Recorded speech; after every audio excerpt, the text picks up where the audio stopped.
నమస్తే, welcome to ఎర్ర journalism part 15. నేను ఎస్ఎస్ లక్ష్మి. ఇంటింటికో గోవు మగధ నినాదం. ఇవాళ ఎర్ర జర్నలిజం టాపిక్లో అమెరికా ఒంటరి అయింది, సరిగ్గా నెల తిరగకుండానే యుద్ధంలో బలహీనపడింది. అలాగే భయంతో ట్రంప్ ఏమైనా సైకలాజికల్ డిస్టర్బ్ అయ్యారా?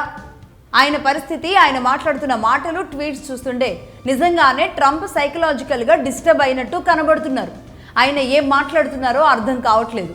అలాగే అమెరికా లోపల, అమెరికా బయట జరుగుతున్న కొన్ని భయంకరమైన 6 నగ్న సత్యాలను ఇవాల్టి ఎర్ర జర్నలిజం పార్ట్ 15లో మనం చర్చిద్దాం.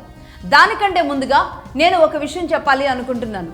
అదేంటంటే ఎర్ర జర్నలిజంలో సరిగ్గా పార్ట్ 8లో ఎందుకన్నానో ఏమో నాకు తెలియదు, కానీ పార్ట్ 8 డాలర్తో భారత యుద్ధం ఎపిసోడ్ ఏదైతే ఉందో అందులో నేను ఒక మాట అనడం జరిగింది. ఆ క్లిప్ ఒకసారి ఇప్పుడు చూద్దాం.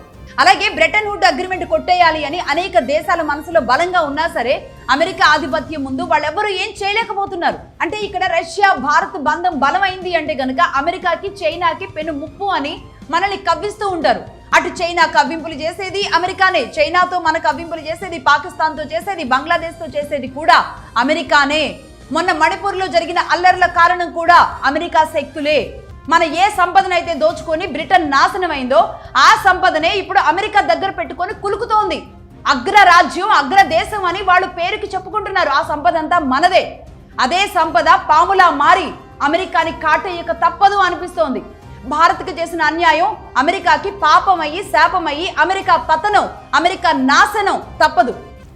ఎస్, నిజంగానే అమెరికా చేసిన పాపం శాపమై అమెరికా పతనం జరగక మానదు అని మరి ఆనాడు మనం ఈ ఎర్ర జర్నలిజంలో ఎందుకు అన్నానో ఏమో నాకు తెలియదు, కానీ ఆ రోజు భారత్పై జరిగిన కొన్ని దాడుల పరిస్థితిని ఆ ఎపిసోడ్ తయారు చేసుకుంటున్న క్రమంలో ఒక ప్రొఫెసర్ గారు నాకు వివరిస్తూ ఉన్నారు ఫోన్లో.